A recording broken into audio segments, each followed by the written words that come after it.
का नेम यही है।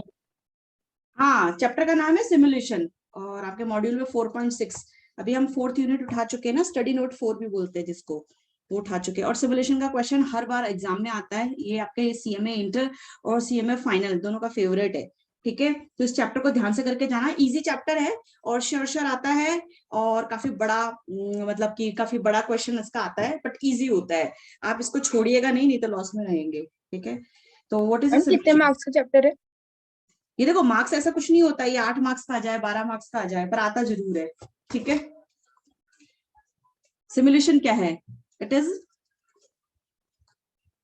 A representation.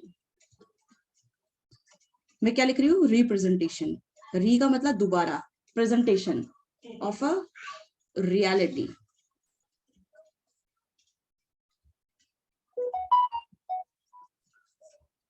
Through the use of, आपको भी आनी चाहिए, through the use of a model. आपने स्कूल टाइम में कभी मॉडल बनाए हैं, प्रोजेक्ट्स बनाए हैं कभी? हाँ मैम। Yes ma'am. हाँ, तो आपने देखे होंगे कि सबसे पहले ना आप लोगों ना कोई भी चीज को रियल लाइफ में आप उसका एक्सपेरिमेंट करने से अच्छा है कि आप किसी मॉडल के ऊपर एक्सपेरिमेंट करो। साइंस में भी आपने बनाए होंगे, कॉमर्स में भी बनाए होंगे, हर लाइन में, इंजीनियरिंग लाइंस में बनाते हैं, तो हम पहले एक मॉडल तैयार करते हैं। ठीक है, और ये क्या है, क्या बोल रहा है? It is a representation of a reality through the use of a model. आप मॉडल का क्या कर रहे हो? मॉडल के थ्रू आप क्या कर रहे हो? रियल लाइफ में तो किसी एक्सपेरिमेंट को करोगे नहीं, तो आप क्या करोगे? उस चीज का एक मॉडल तैयार करोगे, है ना, आर्टिफिशियल जिसे बोलते हैं, और उस मॉडल के ऊपर आप अपना एक्सपेरिमेंट करोगे। उसका जो आउटकम होगा, उसका जो रिजल्ट होगा, उसके बेसिस पे आप रियल मॉडल को एग्जीक्यूट करोगे। ठीक है, रियल मॉडल को एग्जीक्यूट करोगे, क्योंकि इसके जो, हाँ जी, हम जैसे साइंस में डमी आता है ना ह्यूमन बॉडी का, और उस पे वो करना सिखाते हैं कि हार्ट का पूरा वो सिखाते हैं ना, अंदर का कैसे सर्जरी करते हैं। हाँ हाँ, तो हाँ, हम डमी पे सिखाते हैं। तो वो क्यों सिखाते हैं? क्योंकि हम जब ओरिजिनल पे करेंगे और गलती हो गई तो फिर क्या होगा, आपको पता है फिर क्या होगा। ठीक है, यस इसलिए ये एक रियल मॉडल ना होके हम क्या करते हैं? आर्टिफिशियल मॉडल बनाते हैं, और इसके अंदर वो सारी कैरेक्टरिस्टिक्स होती है जो रियल मॉडल के अंदर होनी चाहिए। वो सारी कैरेक्टरिस्टिक्स इस मॉडल के अंदर होती है, जो हमारे एक्सपेरिमेंट जिसके ऊपर हम लोग करते हैं। तो क्या कहता है? It is representation of reality through the use of model और अदर डिवाइस, है ना, other device which will react in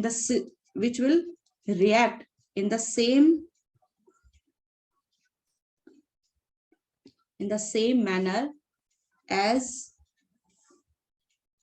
reality under a given set of, अच्छा जो लिख रहे हैं बच्चे, वो बच्चों के तो फुल मार्क्स आते ही आते हैं। Given set of conditions. Notes तो आपको मिलेंगे, लेकिन जो जो बच्चे हाथ से लिखते हैं, जो प्रैक्टिस करते हैं हाथ से लिखते हो, तो आपको याद भी रहता है। तो ये तो हो गई आपकी डेफिनेशन। ठीक है, समझ में आ गई डेफिनेशन कि आप किसी मॉडल के ऊपर एक्सपेरिमेंट करोगे और which will react in the same manner, वो वैसे ही रिएक्ट करेगा एज रियलिटी। अगर वो रियल में होता तो रिएक्ट कैसे करता, वो आपका एक्सपेरिमेंट में भी वो वैसे ही रिएक्ट करेगा। अंडर, क्या बोलता है? Under a given set of conditions, यानी कि कुछ कंडीशंस के बेसिस पर, यानी कि जब रियल लाइफ पे आप कोई चीज अप्लाई करते हो और कोई एक्सपेरिमेंट करने जाते हो, तो उस वक्त कुछ कंडीशंस होती है, वो कंडीशंस हम इस मॉडल के ऊपर भी लगाते हैं। और वो सारी कंडीशंस, वो सारी रेस्ट्रिक्शंस, कंडीशंस, उनको देखते हुए ही मॉडल का जो रिजल्ट होगा वही रियल लाइफ वाले का आउटपुट होगा और रिजल्ट होगा। ठीक है, तो ये तो मोटी मोटी इसकी डेफिनेशन हो गई। ठीक है, समझ में आया? Yes ma'am. ठीक है, तो इसको हम और क्या लिख सकते हैं? इसको हम और लिख सकते हैं, it is duplication, it is duplication of the original system। यानी कि ये ओरिजिनल सिस्टम का क्या हो गया? Duplicate copy. डुप्लीकेट हो गया, डुप्लीकेट कॉपी के ऊपर आप काम कर रहे हो, राइट? ठीक है, डुप्लीकेशन, ये ध्यान रखना, डुप्लीकेशन है। अच्छा, इसका एडवांटेज क्या है? भाई हम सिमुलेशन पढ़ते हैं ना, तो एडवांटेजेस क्या है of simulation? Ma'am easily work कर सकते हैं इस मैम चीज बहुत से, इजी, और टाइम मतलब भी अच्छे से अफोर्डेबल पड़ मैनेज जाता है। कर सकते हैं। हाँ, टाइम मैनेज भी अच्छे से हो जाएगा, हाँ, और रिसोर्सेज का मैम कॉस्ट यूटिलाइजेशन भी हो जाएगी, और रिसोर्सेज भी वेस्ट नहीं होंगे। Very good. तो ये तो आपको मतलब एक डेफिनेशन से काफी कुछ क्लियर हो गया। सो इट अलाउज एक्सपेरिमेंटेशन, मतलब आप इसका एडवांटेज क्या है, ये एक्सपेरिमेंट किसके साथ करते हो, विद अ मॉडल। आप किसी मॉडल। मॉडल के मैम साथ डमी भी लिख सकते हैं क्या विद डमी? हाँ डमी लिखो। वैसे जो टर्म आपको यूज कर रहे हैं ना इस चैप्टर में, अगर उस टर्म को देखो, आप जो वर्ड्स को यूज करते हो, आप जो टर्म्स को यूज करते हो किसी चैप्टर में, वो स्पेसिफिकली अगर यूज करते हो तो क्या होता है कि एग्जामिनर को अच्छा लगता है कि हाँ पढ़ के आए हो। तो कोशिश ये करो कि जब आप साथ साथ पढ़ रहे हो तो वो जब आप साथ साथ पढ़ोगे उसको पढ़ो, अंडरस्टैंड करो उसी लैंग्वेज में, और लिखने की भी कोशिश करो उसी लैंग्वेज में। इस और वो आपके मॉड्यूल में इनमें सब प्रोफेशनल लैंग्वेज ही यूज की गई है ना। तो ठीक है, मॉडल भी समझ में आ रहा है, डमी भी समझ में आ रहा है, तो मॉडल लुक्स बेटर। ठीक है, dummy is not bad but model looks better. ठीक है, ठीक है। So it allows experimentation with the model of the system. किसी भी सिस्टम का आपने एक मॉडल बना लिया है ना, और इसमें क्या होता है, विदाउट, इसमें किसी भी तरीके का इंटरफेरेंस नहीं होता है, विद विदाउट। मॉडल के बाद क्या लिखा, ऑफ है।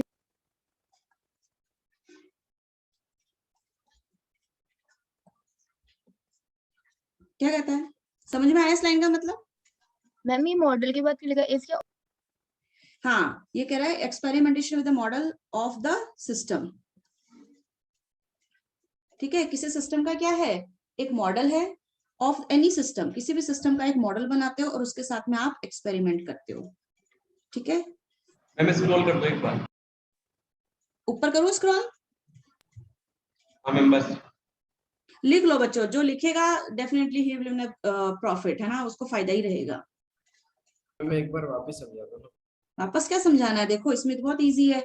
ये क्या क्या कहता है, कुछ नहीं कहता है। आप देखो क्या होता है एक रियल लाइफ में, जैसे आपने देखा होगा कि आजकल वो प्रोजेक्ट्स नहीं बन रहे, मल्टी स्टोरी बिल्डिंग्स बनती है, या आप सोसाइटीज में जाते हो, कभी आपने देखा, आपने सोसाइटी में अगर फ्लैट वगैरह लिया हो तो वो क्या करते हैं, एक मॉडल दिखाते हैं। आप उनके ऑफिस में जाओ, आपको एक मॉडल दिखाते हैं कि देखिए ये हमारा एक मॉडल है, और इसमें यहाँ पे स्विमिंग पूल रहेगा, इस पे यहाँ पे इस साइड से आपने पार्किंग एरिया रहेगा, इधर से ये व्यू मिलेगा, इधर से पार्क व्यू मिलेगा, इधर से आपको स्पोर्ट्स का व्यू मिलेगा, आपको यहाँ पे जिम मिलेगा, आपको यहाँ पे थिएटर मिलेगा। आपने देखा है वो एक है ना मैम मॉडल। जैसे आर्किटेक्ट बनाते हैं ना, जब अपन एकदम पूरा फेस बना देते हैं घर का, जैसे अपन उनको घर बनवाना होता है उनसे, हाँ आर्किटेक्ट भी तो ऐसे ही बनाते हैं मैम, हाँ, तो मॉडल तैयार करके दे आपने देते हैं। मॉडल्स तो देखे होंगे ना, जब छोटे मोटे मॉडल्स देखे होंगे तो वो मॉडल्स बनाते हैं। ठीक है, और पहले किसी भी चीज को ऑन पेपर समझते हैं, है ना, उसका रिजल्ट क्या होगा, फिर उसके बाद में हम उसको रियल लाइफ में यूज करते हैं।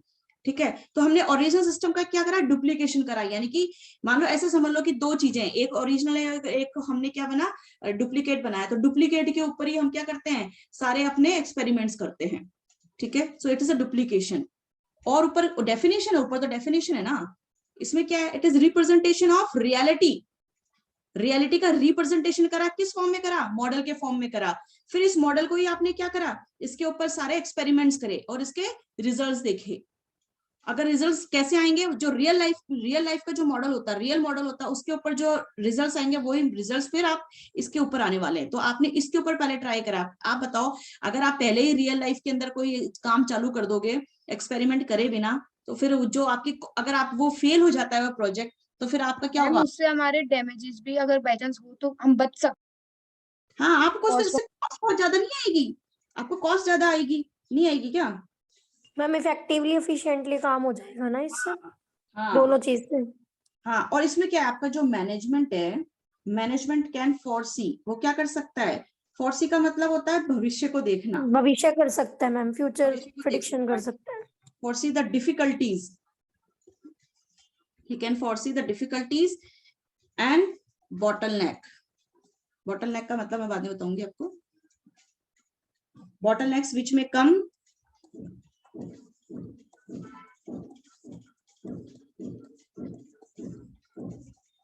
due to introduction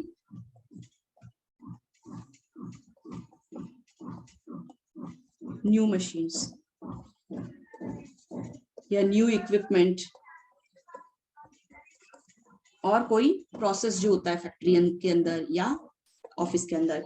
मैनेजमेंट क्या कर सकता है, मैनेजमेंट देख सकता है, क्या देख सकता है, he can foresee the future और he can foresee the difficulties that can come in the future और in real life, which may come in life due to the introduction of a new machine. अगर new machine लाकर आपको क्या क्या problems आ सकती है, new या equipment लाकर या कोई प्रोसेस लाकर आपको क्या प्रॉब्लम आ सकती है, वो आप प्रॉब्लम अगर रियल में अगर आप कोई मशीन लाओगे फिर उसके बाद में उसके क्या फायदे नुकसान होंगे, उसको देखने से अच्छा है कि आप पहले उसका एक्सपेरिमेंट कर लो और उसके रिजल्ट्स देख लो। उसके बेसिस पे आप डिसाइड करना कि नई मशीन खरीदें, नया इक्विपमेंट करें या कोई नया काम शुरू करें या ना करें। डिसीजन मेकिंग में भी हेल्प करती हाँ, डिसीजन मेकिंग में। ये तो आप वैसे तो आप सारा खुद ही कर पा रहे हो, तो ये तो बहुत अच्छा है, अंडरस्टैंड कर पा रहे हो। ठीक है, तो ये आप जो बोल रहे हो इट एलिमिनेट्स, ये क्या एलिमिनेट करेगा? आप अगर मॉडल के ऊपर ही सारे काम कर लोगे तो इट एलिमिनेट्स कॉस्टली, एरर्स हाँ एरर्स हाँ, आपके जो कॉस्टली ट्रायल्स है एंड एरर्स। आपने आपने देखा, आप लोग ना फेयर कॉपी में करने से पहले ना रफ कॉपी में कुछ क्वेश्चंस निकाल लेते हो, क्यों करते हो ऐसा? ताकि आपकी लाइक फेयर प्रेजेंटेशन। कॉपी खराब ना हो, उसका प्रेजेंटेशन बिगड़े नहीं। It eliminates costly trials and error, मतलब कॉस्टली ट्रायल एरर से बचने के लिए आप ट्रायल एरर रियल लाइफ में ना करके आप मॉडल के ऊपर करो। ठीक है, तो आपकी कॉस्ट सेव होगी। दूसरी बात, ये सिमुलेशन जो मेथड होता है ना, सिमुलेशन जो एक तरीके से मतलब मैथमेटिकल टाइप तो है, लेकिन इतना मैथमेटिकल नहीं है जितना कि लोगों को समझ में नहीं आए, मतलब हार्डकोर मैथ्स नहीं है। Simulation is free from mathematics. जैसे कई बोलते हैं हमको मैथ समझ में नहीं आती है, तो हमको तो इजी तरीका बताओ, तो it simulation is free from mathematics and can be easily, आप इसको आसानी से क्या कर सकते हो, अंडरस्टैंड कर सकते हो। ये इजी टू अंडरस्टैंड है। ठीक है, कोई भी कोई ऑफिस में अगर आप सिमुलेशन मेथड का यूज करते हो, किसी हॉस्पिटल्स के अंदर, किसी रेलवेज के अंदर, किसी बस ऑपरेशंस के अंदर, कहीं पे भी, और लाइब्रेरीज, कई डिपार्टमेंट है, मतलब बहुत सारे डिपार्टमेंट है, एविएशंस है ना, बहुत जगह ये सिमुलेशन मेथड यूज होता है। ठीक है, अंडरस्टूड बाय द, हाँ जी मैम ये कोइंग मॉडल के बाद में सिमुलेशन है, ये चैप्टर 4 के अंदर के चैप्टर चल रहे हैं ना अपने। हाँ, स्टडी नोट उसमें बहुत सारे, मैंने कहा था ना छोटी छोटी बहुत सारी हाँ, चीजें हैं। हाँ, और अगर मैम असाइनमेंट भी इसी का ही है ना 4th का। हाँ, उसी का ही है। तो देखो, मैम अभी तक तो अपन ने 2 करे हैं ना, मतलब ये तीसरा चल रहा है चैप्टर। हाँ बिल्कुल, ठीक है, प्रैक्टिकल चैप्टर ये भी। तो सिमुलेशन क्या है, मैथमेटिक्स से फ्री है, can be easily understood by the operating person, यानी कि आप किसी इस मॉडल को आप किसको बताने जाओगे, अगर मान लो आप किसी प्रीमाइसेस में गए, किसी कंपनी में गए, किसी ऑर्गेनाइजेशन में गए, उसको सिमुलेशन से कोई चीज करके उसका आउटपुट समझाना चाहोगे, तो ये क्या कर सकता है, कोई भी ऑपरेशन डिपार्टमेंट का पर्सनल या नॉन टेक्निकल आदमी कोई हो, नॉन टेक्निकल मतलब जिसको ज्यादा टेक्निक्स वगैरह नहीं आती, या ज्यादा वो क्या है एडवांस नहीं है टेक्नोलॉजी के अंदर, तो एक कहते हैं ना ले मैन होता है, ले मैन मतलब आम इंसान, उसको अगर कोई चीज समझना हो तो वो भी इस टेक्निक को क्या कर सकता है, समझ सकता है। मतलब आप बच्चे हो तो आप लोगों को भी समझ में आ सकता है। ठीक है, इट का मतलब सिमुलेशन के लिए लिख रही हूँ, this method helps to get plans accepted, मतलब आप इस मेथड को यूज करते हो और किसी को समझाते हो कि इसका ये रिजल्ट निकलेगा, तो वो क्या कर सकता है इजीली, आप वो मेथड जो सिमुलेशन से जो भी रिजल्ट आया, जो प्लान आया निकल के, वो आसानी से एक्सेप्ट कर लिया जाता है और उसको इम्प्लीमेंट भी कर दिया जाता है, क्योंकि ये क्या है, ये आपका डुप्लीकेशन है ओरिजिनल सिस्टम का, क्योंकि जो इस मॉडल पे ऊपर आउटपुट आएगा वही आउटपुट आपका रियल लाइफ में भी आने वाला है। इसलिए मैम ये ऑपरेटिंग पर्सोनल का मतलब, ऑपरेटिंग पर्सनल नहीं होता, ऑपरेशंस डिपार्टमेंट नहीं होते, आपको आपने नाम सुना है ऑपरेशंस, ऑपरेटिंग कॉस्टिंग ऑपरेशंस, जहाँ पे काम धाम होता है रोजमर्रा का, किसी भी ऑफिस के अंदर, किसी भी फैक्ट्री के अंदर, हाँ जैसे ब्रेड बनाने की अगर कोई है या बेकरी की कोई है, तो उनका डेली लाइफ का ऑपरेशंस क्या है, केक ब्रेड मेकिंग, मेकिंग।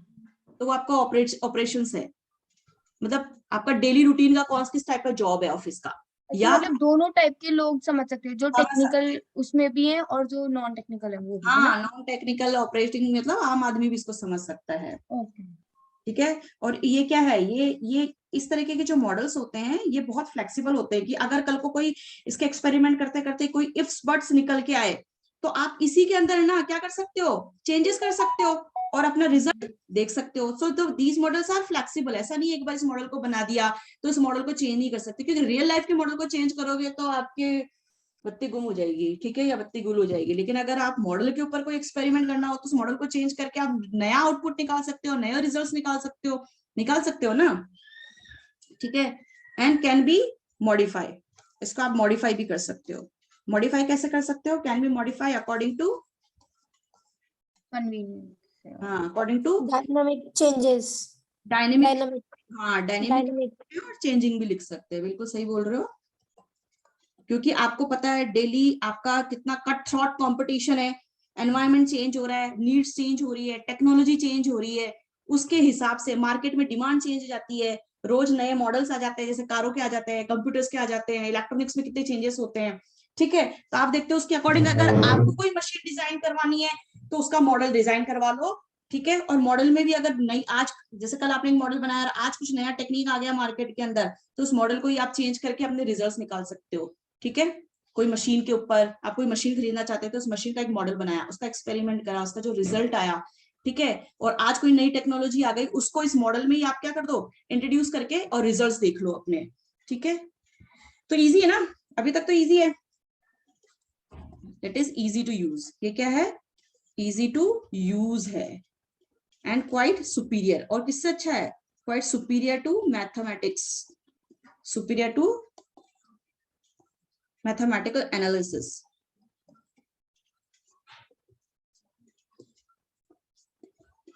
ठीक है, और कन्वीनियंट भी है। अच्छा, ये तो हो गए अपने क्या एडवांटेज हो गए। सो एडवांटेज तो आपने खुद ने अपनी तरफ से भी समझने की कोशिश करी, आपने आंसर करने की कोशिश करी, इसका मतलब एडवांटेज तो आप लिख सकते हो, इजी है, ठीक है। तो इसकी कुछ कमियां भी है, लिमिटेशंस भी हैं। लिमिटेशंस किसकी हैं? सिमुलेशन की, लिमिटेशन ऑफ, टाइम कंज्यूमिंग है मैम ये काफी। आपने पढ़ा है कहीं पे? नो मैम, ऐसे मतलब हाँ, जिस हिसाब से इसके एडवांटेजेस देख के लग रहा है ये time consuming process. Chapter easy लग रहा है ना? यस मैम, हाँ मैम बेसिक डेली लाइफ से रिलेटेड चैप्टर है। हाँ, इट डज नॉट, मतलब ये क्या नहीं करता है, डज नॉट प्रोड्यूस, समटाइम्स, मतलब हमेशा नहीं, sometimes it does not produce optimum results. जरूरी नहीं कि एक मेथड हर बार हर जगह हर लाइफ में, हर लाइफ के हर पार्ट में काम आए, ऐसा नहीं होता है ना। तो फिर अगर एक मेथड फेल हो जाता है तो we can use another method. अगर सिमुलेशन एक बार पढ़ लिया तो लाइफ में हर जगह सिमुलेशन सेट होगा, ऐसा थोड़ी ना है। अगर ऑप्टिमम रिजल्ट नहीं देगा तो हम इसकी जगह कोई और मेथड यूज करेंगे, ठीक है।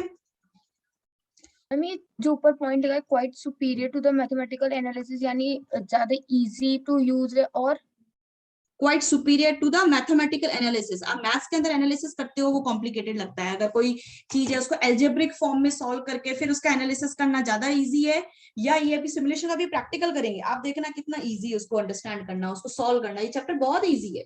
कैलकुलेशन मतलब कम रहती है हाँ, कैलकुलेशन तो रहती है लेकिन इजी रहती है, कोई भी बैठ के इसको कर सकता है। आपने मीन मोड मीडियन निकाले हैं क्या? स्टार्ट्स करिए क्या?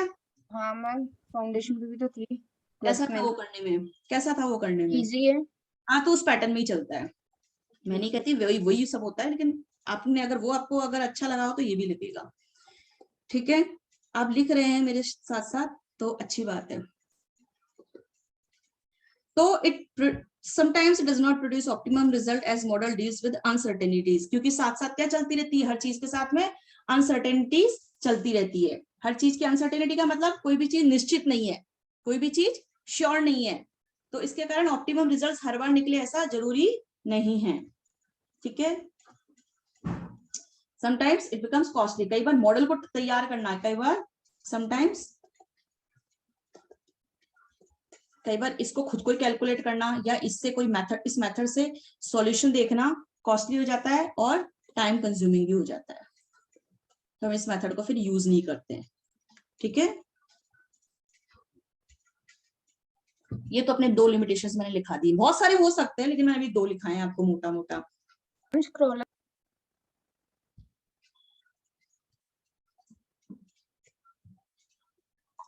मैम ये रिलायबल सोर्स भी नहीं हो सकता, ये भी हो सकती है ना इसकी limitation. Reliable source to true and fair. Execute real life project, ऐसा? हाँ मैम, ट्रू एंड फेयर नहीं ऐसे कह निकाल सकते सकते हैं, इसके लिमिटेशंस अपने। के साथ कह सकते हैं। देखो जो एडवांटेज है उसको लिमिटेशन का उसका उल्टा कर दो तो लिमिटेशंस में निकल के आ जाती है। Yes ma'am. ठीक है, आपने देख लिया होगा। अब ये किसका एप्लीकेशन, आज कुछ ज्यादा ही बड़ा बड़ा बोल्ड बोल्ड नहीं लिखा जा रहा है, ऐसा क्यों हो रहा है? मैम थिकनेस इसकी ऑटो चेंज हो रही है thickness. Applications of simulation, simulations को हम कहाँ कहाँ अप्लाई कर सकते हैं, रियल लाइफ में यूज हो सकता है। ठीक है, जैसे मैं लिख देती हूँ, अगर आप किसी इंडस्ट्री की बात करें, अगर किसी इंडस्ट्री, इन इंडस्ट्री अगर लिखते हैं तो आप, मैं डिजाइन छोटा ही लिख रही हूँ, designing of computer, designing of computer system. उसके लिए अब हम वो कैसे यूज करते होंगे वो हमारा काम नहीं, लेकिन सिमुलेशन क्या करता है, कंप्यूटर सिस्टम को डिजाइन करने में भी काम आता है। कंप्यूटर सिस्टम, ये जो अपना जो सिमुलेशन है ना, सिमुलेशन, ये सिमुलेशन आपने अभी क्यूइंग थ्योरी पढ़ के आए हो आप लोग, क्यूइंग सिस्टम्स के लिए भी यूज होता है। ठीक है, मतलब समझी नहीं, क्यूइंग सिस्टम मतलब बनाने फॉर्म करने के। आपने क्यूइंग के क्या निकाले थे, आपने वैसे निकाले थे ना, आपने फॉर्मूला लगा लगा के आपने हाँ कितना निकाले थे भाई, number of customers in Q कितने हैं, नंबर ऑफ कस्टमर सर्वर में कितने हैं, वेटिंग टाइम इन क्यू कितना है, प्रोबेबिलिटी ऑफ 2 कस्टमर्स कितना है। Yes ma'am.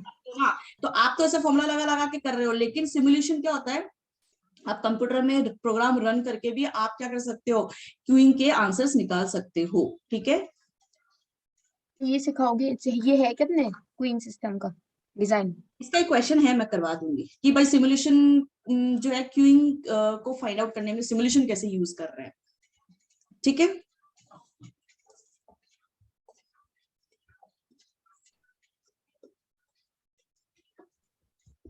देखो, कंप्यूटर सिस्टम को डिजाइन करने में, क्यूइंग सिस्टम को डिजाइन करने में कम्युनिकेशन नेटवर्क होता है, ये आपने कभी वहां पे पढ़ा है, कम्युनिकेशन एथिक्स चैप्टर कहीं है क्या आपके? हाँ मैम, कम्युनिकेशन नेटवर्क होता है, ये बीएस उसमें था, बिजनेस स्टडीज में अलग अलग फॉर्म में होते हैं। जैसे कि कम्युनिकेशन नेटवर्क्स जो, डायग्राम्स है होते हैं ना इनके, हाँ कम्युनिकेशन नेटवर्क डायग्राम्स के। होते हैं, क्या वो बस नेट डायग्राम, नेटवर्क डायग्राम, इस तरीके के बोल रहे हो क्या? मैम किसी भी तरीके का कम्युनिकेशन नेटवर्क होता है, चाहे वो आपके टेलीफोन डिपार्टमेंट में हो, चाहे वो जैसे ये अपनी ट्रैफिक लाइन होती है किसकी, टेलीफोन की, मोबाइल की, वहां पर भी क्या होते हैं, ये यूज आते हैं। तो उनके कम्युनिकेशन सिस्टम को, नेटवर्क को सॉल्व करने के में भी सिमुलेशन काम आ सकते हैं। स्केड्यूलिंग ऑफ प्रोडक्शन प्रोसेस, कोई भी प्रोडक्शन प्रोसेस जो होता है, कोई भी फैक्ट्री का कोई प्रोडक्शन डिपार्टमेंट है, उसके अंदर उसका जो टाइम टेबल होता है ना, कि भाई कितने बजे से कितने बजे तक कौन सा काम होना चाहिए, उसका स्केड्यूल का मतलब क्या होता है, स्केड्यूल का मतलब होता है टाइम टाइम टेबल। टेबल।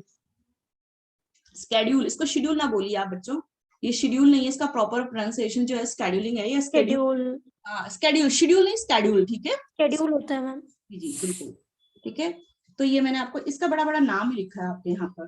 ठीक है, और जैसे आप अगर अगर सोशल प्रॉब्लम्स होती है उसमें भी सॉल्व करने के काम आता है। सोशल प्रॉब्लम्स जैसे कि फॉर एग्जांपल पॉपुलेशन ग्रोथ, अब आप एक एक आदमी को तो दुनिया में, जैसे अपने अपना मान लो राजस्थान हुआ, या अपना मान लो कि इंडिया हुआ, तो उसकी पॉपुलेशन ग्रोथ है ना, वो अगले 5 साल में, अगले 10 साल में कितनी हो जाएगी, ये बैठ के घर घर जाके तो हम हर साल या हर दिन, क्योंकि बच्चे तो कितने पैदा हो रहे हैं, हर सेकंड कितने बच्चे पैदा हम हो रहे 10 साल में करते हैं ना सर्वे तो। हैं, हाँ सर्वे करते हैं। लेकिन आप क्या कर सकते हो, जो बर्थ रेट है, या जो डेथ रेट है, या जो डाटा हमारे पास, हमारे स्टैटिस्टिकल डिपार्टमेंट के पास में जो डाटा है, वो लोग क्या करेंगे, सिमुलेशन प्रोग्राम को रन करके पॉपुलेशन ग्रोथ हर साल कितनी हो रही है, 10% हो रही है कि 15% हो रही है, वॉट एवर, वो क्या कर सकते हैं, सिमुलेशन प्रॉब्लम से, सिमुलेशन टेक्निक से निकाल सकते हैं। ठीक है, ठीक है, कोई भी चीज का, जैसे अगर मान लो कि आपका जो एनवायरमेंट है उसमें जो पोल्यूशन हो रहा है ना, मैम ये अब याद आया, कम्युनिकेशन नेटवर्क में ग्रेप वाइन हो सकता है ना? क्या हो सकता है? ग्रेप वाइन आता है, मतलब मैनेजमेंट में कैसे हाँ फ्लो हो रही है ग्रेपवाइन इन्फॉर्मेशन। नेटवर्क, हाँ ये तो टाइप्स ऑफ नेटवर्क्स थे आपके। हाँ देखो, effect of environment on health and group of behaviour, या आप किसी के बिहेवियर स्टडी करने के लिए भी अभी क्वेश्चन करेंगे ना, तो आप देखना कि किस तरीके से बिहेवियर को हम रीड करते हैं या सिमुलेट करते हैं। तो ग्रुप ऑफ बिहेवियर को स्टडी करने के लिए, या एनवायरनमेंट का हमारे हेल्थ के ऊपर क्या इम्पैक्ट पड़ता है, इसको फाइंड आउट करने के लिए भी हम सिमुलेशन टेक्निक को यूज कर सकते हैं। और कहाँ यूज आता है, जैसे कि अपना, आपने देखा होगा डिफेंस के लिए, या आप देखते हैं वॉर के लिए, जो आप वेपन्स बनाते हो तो वेपन सिस्टम कैसा होना चाहिए, आपकी वॉर की स्ट्रेटेजीज कैसे होनी चाहिए, है ना, रणनीति, युद्ध करने की रणनीति क्या होनी चाहिए, किसी को भी डिजाइन करने के लिए ये क्या कर सकते हैं, काम आ सकते हैं। तो ये मोटा मोटा मैंने आपको थ्योरी बता दी, ठीक है, समझ में आया?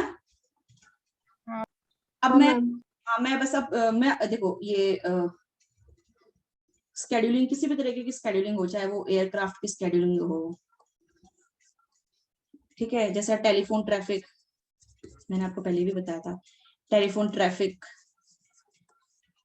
ठीक है, उसको सॉल्व करने के लिए किसी भी तरीके से, जैसे अगर कोई वेयर हाउस है, अगर आपका कोई गोडाउन वगैरह है, उसको सर्च करने के लिए लोकेशन की वो कहाँ सेट होना चाहिए, उसको सर्च कहाँ करके आपको वेयर हाउस कहाँ बनाने चाहिए आपके सामान को रखने के लिए, आपकी जो लाइब्रेरी है ना, मतलब बहुत सारे डिपार्टमेंट्स में, एक दो जगह नहीं, बहुत सारे डिपार्टमेंट्स में क्या होता है, ये यूज आता है। लाइब्रेरी ऑपरेशंस डिजाइन, लाइब्रेरी को कैसे ऑपरेट करें, उसके लिए भी क्या करते हैं हम लोग, हम kind of a structure formation के में हेल्प करते हैं। हाँ, स्ट्रक्चर फॉर्मेशन में भी हेल्प करते हैं, और क्या क्या कब कब कितने बजे क्या क्या होगा, कितने नंबर ऑफ कस्टमर्स आएंगे, है ना, कितने बजे भीड़ ज्यादा होगी, ऐसे बहुत सारी चीजों को फाइंड आउट करने के लिए, फिर उनको हम कैसे सिमुलेट करें, ठीक है। अरे मैम स्क्रॉल अप करो 4th पॉइंट।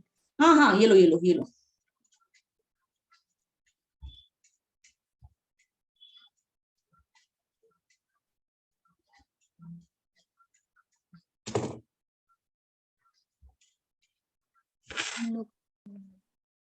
मैंने ये चैप्टर थोड़ा स्पीड में कराया, आपने देखा होगा, मैंने इसको धीरे धीरे नहीं कराया है,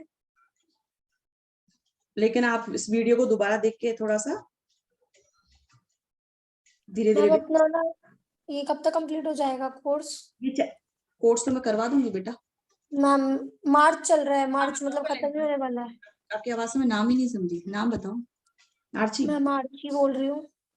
आर्ची तो एक्स्ट्रा मैं कोर्स का ही पूछ रही थी, बस कब तक कंप्लीट हो जाएगा? आर्ची तुम क्लास, अगर तुम्हारा जून में है तो तुम शाम को क्लास लेके एक्स्ट्रा खत्म कर दो, फिर ऐसा करो। मैम जून का भी मैम पक्का नहीं, अगर मैम मेरी मैम सेल्फ स्टडी। मैं क्या कह रही हूँ आपको, आप है ना इतना परेशान मत हो, आप पहले ना ये डिसाइड कर लो, एक सिमुलेट कर लो कि आपको पेपर कब देना है, और आपके आसपास में क्या रेस्ट्रिक्शंस है, क्या कंडीशंस हैं, उनको ध्यान में रखते मैम हुए। पेपर तो मैम जैसे मैं अभी घर आई हुई हूँ ना, तो मैम यहाँ बुक्स भी नहीं लेके आई, जैसे OMSM की ज्यादा दिन रुकने का हो गया मैम यहाँ पे घर पे प्लान। तो मैम उस अकॉर्डिंग मेरे को तो नहीं लग रहा जून तो मेरा लगेगा, लगेगा तो दिसंबर ही लगेगा। मैम जून तो पॉसिबल भी नहीं था, पढ़ाई हमने दिसंबर से स्टार्ट की थी, तो जून देना तो बिल्कुल भी पॉसिबल नहीं है। देखो, जिन बच्चों को जून में देना उनको कोर्स में करवा दूंगी, एक्स्ट्रा क्लास लेके ही करवा सकती हूँ, बिकॉज आई स्टार्टेड लेट। अच्छा मैम। आपको पता है मैंने भी यस मैम, यस मैम, काफी लेट हो गया। 25 के आसपास स्टार्ट किया था, तो आप सोच लो एक दो महीने में ऐसे कोर्स करा दो, तो फिर क्या हो जाएगा कि अगर मैं, फिर आप बोलोगे हमें ढंग से नहीं पढ़ाया, क्योंकि बहुत जल्दी जल्दी हर चीज को निपटाते हैं, ये भी हो जाएगा, क्योंकि बहुत सारे बच्चे दिसंबर में देंगे, मतलब 95% बच्चे तो दिसंबर में भी दे रहे हैं ना। चलो, यस मैम। मैम अप्रैल तक तो मैम कंप्लीट हो जाएगा, एंड ऑफ अप्रैल, या फिर नहीं हो पाएगा? हो जाएगा, ठीक है। Okay ma'am. चलो फिर अब फोन पे बात कर लेना आप मुझसे, है ना। Okay ma'am. प्लीज आप लोग लिखिएगा, ठीक है, आप लोग लिखिएगा। स्टॉप, ये अपने स्टेप्स टू सॉल्व सिमुलेशन, क्या क्या स्टेप्स हैं, सिमुलेशन न्यूमेरिकल आएगा आपके पास में, तो आप किस तरीके से स्टेप्स को यूज करोगे और आप सिमुलेशन को सॉल्व करोगे, ठीक है। मैम सिर्फ इतनी सी थ्योरी? हाँ, ये इतनी सी थ्योरी बेटा, कोई थ्योरी ज्यादा नहीं है इसमें। और जो हम स्टेप्स यूज करें ना, एक मोंटी कार्लो मेथड बोलते हैं, मोंटी कार्लो मेथड, इसको मोंटी कार्लो मेथड भी बोलते हैं, ठीक है। मोंटी कार्लो मेथड से हम क्या कर रहे हैं, सॉल्व कर रहे हैं क्वेश्चंस। अब स्टेप्स देख लो, स्टेप्स क्या है, पहला स्टेप देखो आपका, फर्स्ट स्टेप,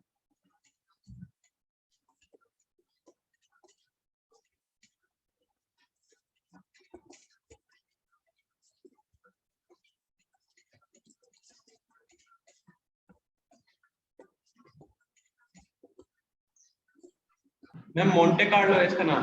हाँ बिल्कुल, आप सिमुलेशन में मोंटे कार्लो ही पढ़ते हो एक्चुअली, ठीक है। मैम ये तो ब्रांड है। हाँ जी बेटा, मैम ब्रांड है, तो मैम ये मैम क्लोथिंग ब्रांड है। देखो किसी का मुझे समझ में नहीं आया मेरे को। क्लोथिंग ब्रांड क्लोथ है। का ब्रांड मैम है ये ब्रांड है, ये मैम, ब्रांड है। क्लोथ। हाँ हाँ हाँ, सही बोल रहे हो। ठीक है। अच्छा, जो भी बच्चे अभी तक नहीं लिखे ना, वो लोग अभी स्टेप्स लिख लेना, अपना रजिस्टर है उसके अंदर बना लो। और ना जो बच्चे नहीं लिखते ना, फिर वो टेस्ट भी नहीं देते हैं, पता है, क्योंकि वो प्रैक्टिस ही नहीं करते हैं। स्टैब्लिश प्रोबेबिलिटी डिस्ट्रीब्यूशन, ये फर्स्ट स्टेप है। उसके बाद में फाइंड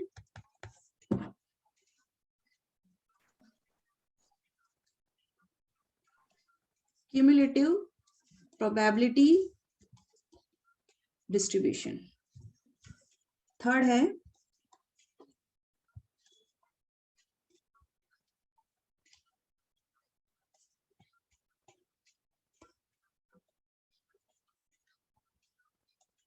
रैंडम नंबर इंटरवल्स। समझा दूंगी, अभी मैं पहले स्टेप्स लिख लेती हूँ। जनरेटिंग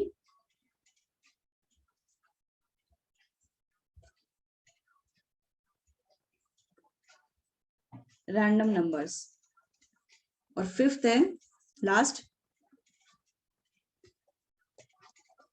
फाइंड सेकंड पॉइंट क्या है? Probability distribution. पहला पॉइंट तो प्रोबेबिलिटी डिस्ट्रीब्यूशन है, सेकंड पॉइंट है क्यूमुलेटिव प्रोबेबिलिटी डिस्ट्रीब्यूशन। प्रोबेबिलिटी का क्यूमुलेटिव निकालना, ठीक है।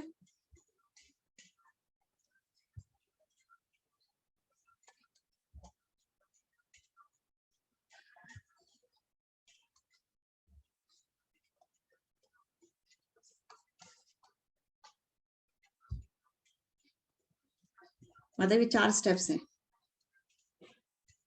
ये लिख लो। और जो स्क्रीनशॉट लेने वाले बच्चे होते हैं ना, फिर वो स्क्रीनशॉट ही लेते रह जाते हैं हर चीज पे। स्क्रीनशॉट मत लेना, लिखो। जिनके पास बुक नहीं है वो भी देखो, मेरे सब्जेक्ट में तो आपको वरी करने की जरूरत ही नहीं है। आप बुक नहीं भी लेके बैठे हो तो मैं तो आपको क्वेश्चन भी दिखा के, क्वेश्चन को सामने रख के फिर ही आपका क्या करती हूँ, सॉल्यूशन देती हूँ आप लोगों को। ठीक है, यहाँ तक लिख लिया आप लोगों ने? Yes ma'am. सबसे पहला स्टेप आपको प्रोबेबिलिटी बनानी है। दूसरा, जो प्रोबेबिलिटी की जो टेबल बनी है उसका फिर क्यूमुलेटिव निकालना है। क्यूमुलेटिव आपको आता है, ठीक है, फिर बताएंगे आपको। फिर आपको रैंडम नंबर की इंटरवल जानते हो आप? क्लास इंटरवल पढ़ी है आपने? क्लास इंटरवल हाँ मैम। यस मैम, या रेंज पढ़ी होगी आपने? रेंज भी बढ़ी है मैम। हाँ, ठीक है, वही होता है ये। फिर जनरेटिंग रैंडम नंबर्स, उसके बेसिस पे हम रैंडम नंबर जनरेट करेंगे। ठीक है, ये आपको क्वेश्चन में, वैसे ये आपको क्वेश्चन में ऑलवेज गिवन, आपको जनरेट कुछ नहीं करना है, ऑलवेज गिवन इन क्वेश्चन। ठीक है, अगर ये क्वेश्चन में नहीं दिया है, वैसे तो देता है 99%, अगर नहीं दिया है तो इनडायरेक्ट वे में कुछ इन्फॉर्मेशन देके रखता है, उससे हम लोग क्या करेंगे, रैंडम नंबर जनरेट कर लेंगे। और फिफ्थ कुछ नहीं है, आपको find answers of questions with about 4 steps. ठीक है, ये आपके 4 स्टेप्स तो आपको आने चाहिए। इसके बेसिस पे लिख लिया ना आप लोगों ने? हाँ Yes, मैम, यस मैम। ठीक है, आप लोगों ने प्रोबेबिलिटी फाइंड आउट करी है क्या? प्रोबेबिलिटी हाँ। निकालनी आती है ना आप लोगों को? Yes ma'am. देखो, प्रोबेबिलिटी का फॉर्मूला आप लोगों ने पढ़ा होगा।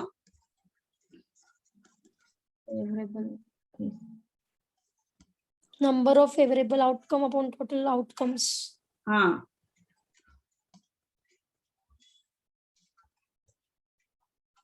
ये लिखना है। बिल्कुल। अब जो लिखना है वो तो सबको ही लिखना है। अब जो नहीं लिखेंगे वही लोग एग्जाम नहीं देते हैं, टेस्ट नहीं देते हैं।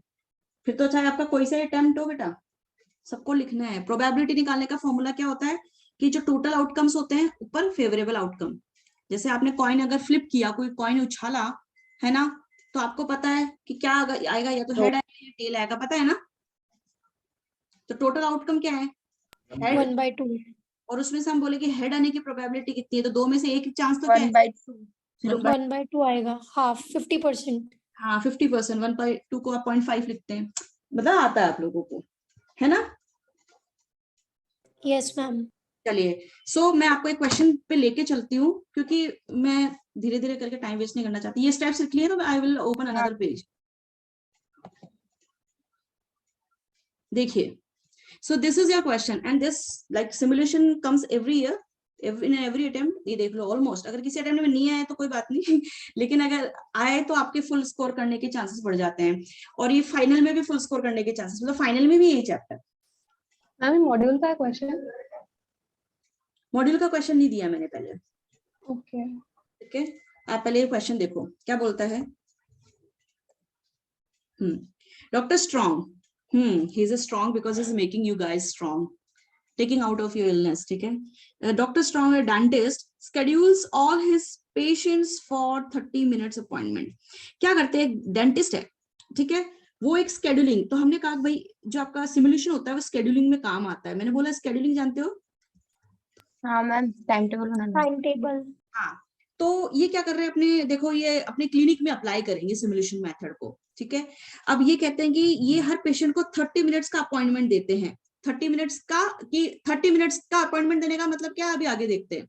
30 मिनट का अपॉइंटमेंट यानी कि 30 मिनट तक आपको आपका ट्रीटमेंट होगा, ऐसा.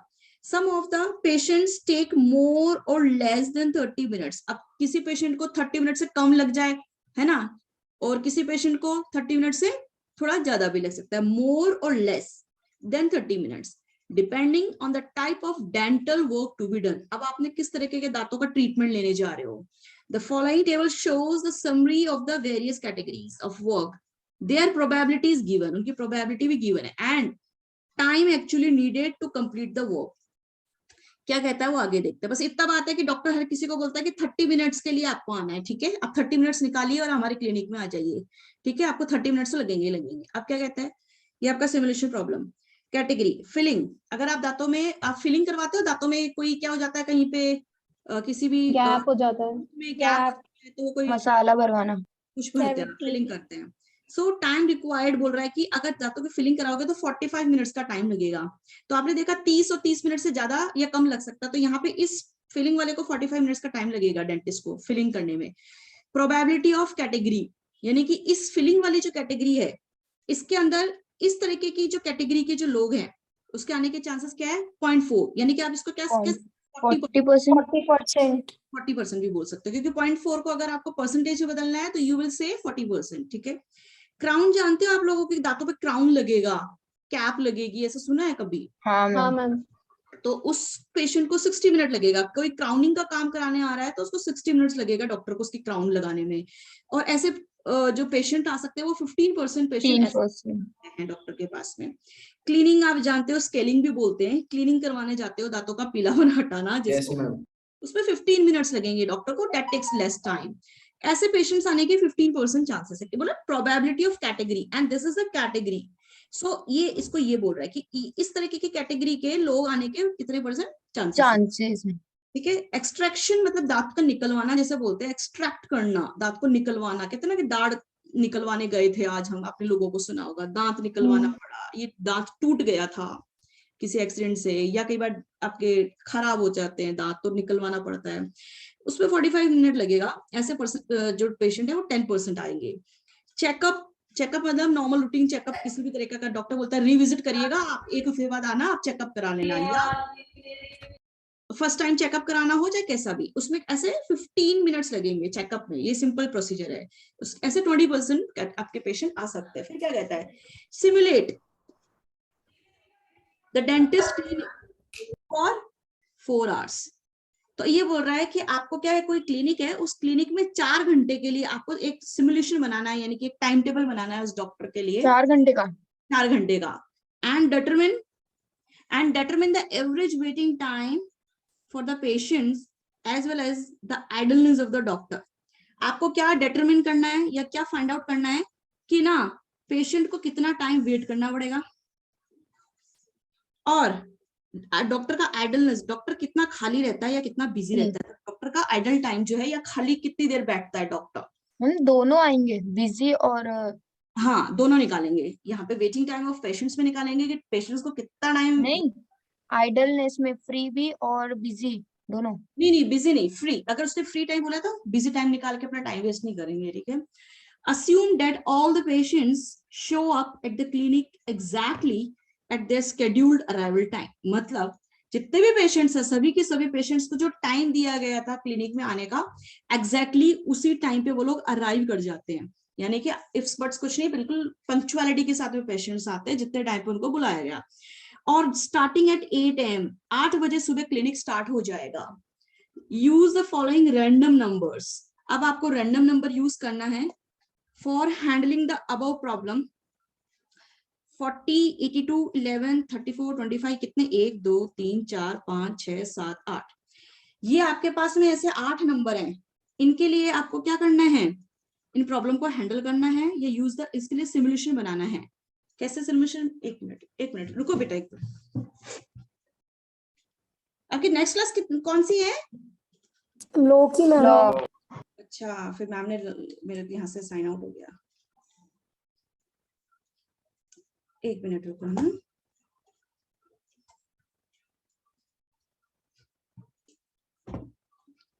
सुनो, आपका एक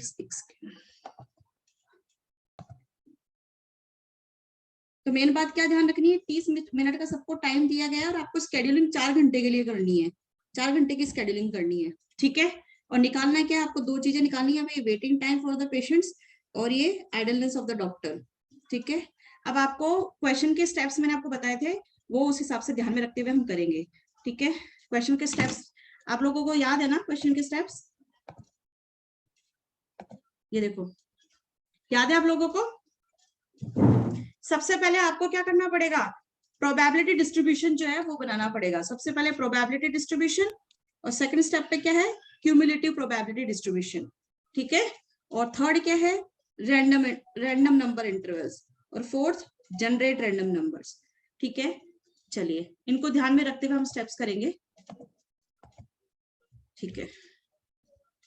छोटा ही है, ज्यादा टाइम टेकिंग नहीं है, अभी मैं इसको करवा देती हूँ। देखो इसमें एक आपको टेबल 1 बनानी पड़ेगी, सबसे पहले टेबल 1 बनाएंगे, ठीक है।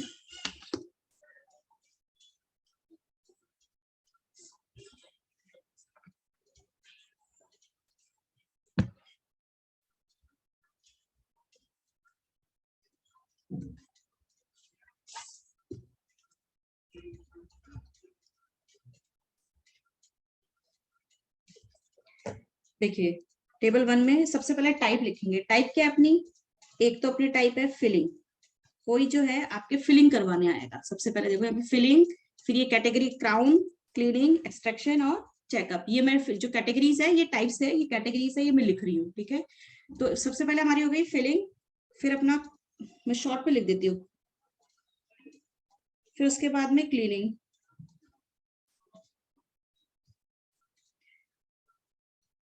फिर उसके बाद में एक्सट्रैक्शन, ठीक है। फिर उसके बाद में अपना चेकअप, ठीक है। ये अपनी कैटेगरीज हो गई। अब देखो यहाँ पर सबसे पहला स्टेप अपना क्या होता है, हमको प्रोबेबिलिटी बनानी होती है। देखो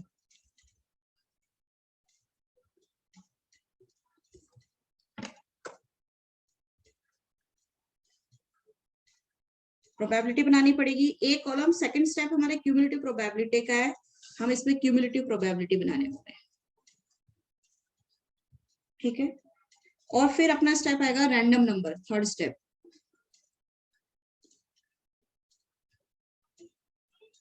ठीक है। ये अपनी टेबल इस तरीके से बन जाएगी। बस 3 ही कॉलम। देखो अभी रुको, अभी टेबल तो और बनेगी, लेकिन अभी इस टेबल 1 में है ना हमारे पास में प्रोबेबिलिटी, क्यूमुलेटिव प्रोबेबिलिटी और रैंडम नंबर्स, ये बनानी हाँ, होगी। ये देखो ये देखो प्रोबेबिलिटी तो क्या हमको डायरेक्टली गिवन है, तो आप देख लो ये जो प्रोबेबिलिटी है अपने पास में यहाँ पर ये देख पा रहे होंगे आप लोग, ये अपन एज इट इज लिख देंगे 0.4, 0.15, 0.15, ठीक है। ये लिख लेते हैं हम लोग 0.4, 0.15, 0.15, 0.10 और लास्ट का है 0.20, देख रहे हैं आप लोग। तो मैंने यहाँ से ये उठा लिया। अब क्यूमुलेटिव करना आता है आप लोगों को?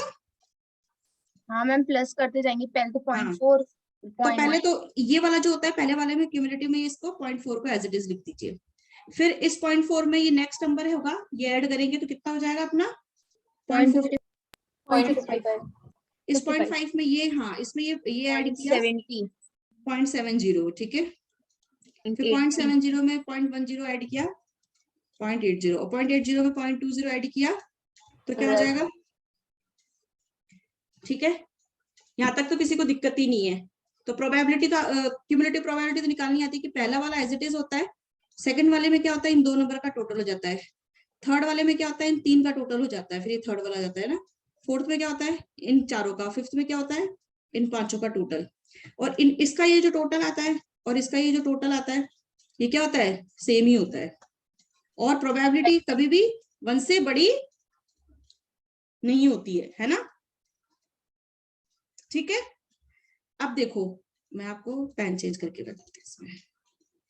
हाँ देखो, अब आपको रैंडम नंबर्स बनाने हैं, तो आपने मैंने आपको कहा था कि देखो आपके पास रैंडम नंबर होते हैं, आपने रेंज या क्लास इंटरवल बनाई है, उस तो वो आपने बनाई रखी है। जैसे आपने देखा था कभी कि 0 से 9, 9 से अगर आपने 20 सॉरी हाँ 9 से आपने 20 लिया, फिर 21 से आपने 30 लिया, आपने क्लास इंटरवल्स बनाई होंगी अपने फाउंडेशन की या अपने 12th की क्लासेस के अंदर, 11th की क्लासेस में।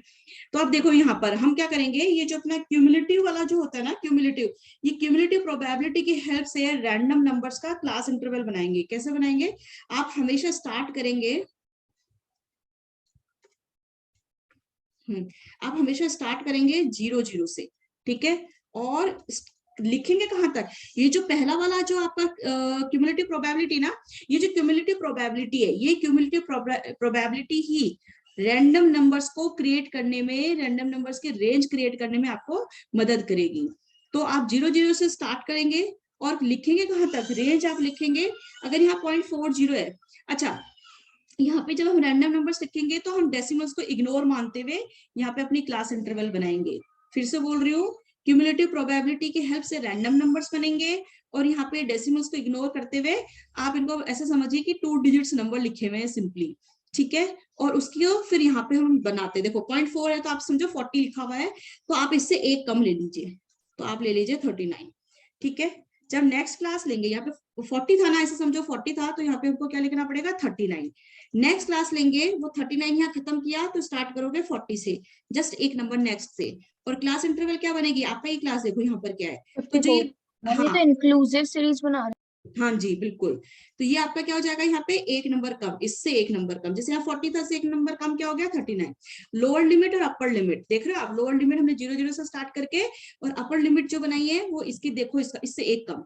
फिर हमने जब बनाई है दूसरी, तो इससे जस्ट नेक्स्ट 40 से स्टार्ट करके और अपर लिमिट इसको देखते हुए बनाएंगे, तो अपर लिमिट क्या बनेगी 55 है, तो यहाँ पे 54 तक बनाएंगे, ठीक है।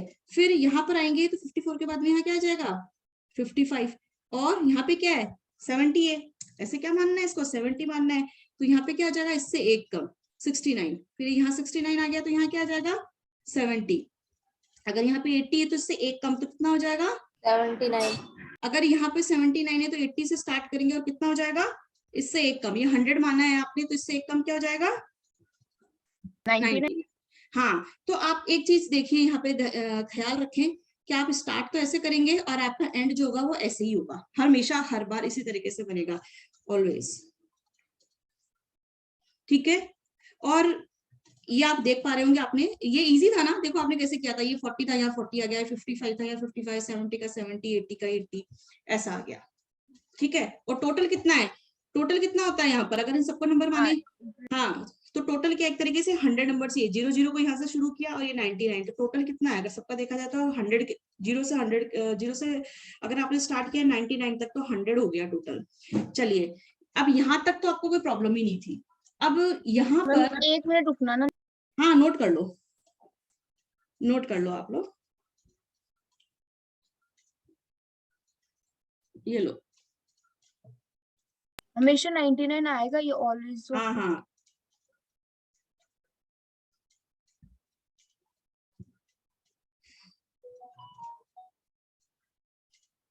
यस आगे बढ़ो। मैम हाँ जी बेटा, मैम जब भी मतलब ऐसे क्वेश्चन करेंगे तो क्या सब में इधर रैंडम नंबर में शुरुआत को 0 0 मानना है? हाँ देखो मैंने यहाँ पे लिखा ना, बिल्कुल, चलो आगे चलो, हाँ चलो अब टेबल 2 बना रहे हैं हम लोग, टेबल 2, टेबल 2 में क्या है, वैसे देखो ये चीजें कैसे चलती है वो देखो, आप जैसे जैसे क्वेश्चन करते जाएंगे, सबसे इजी चैप्टर है ये भी।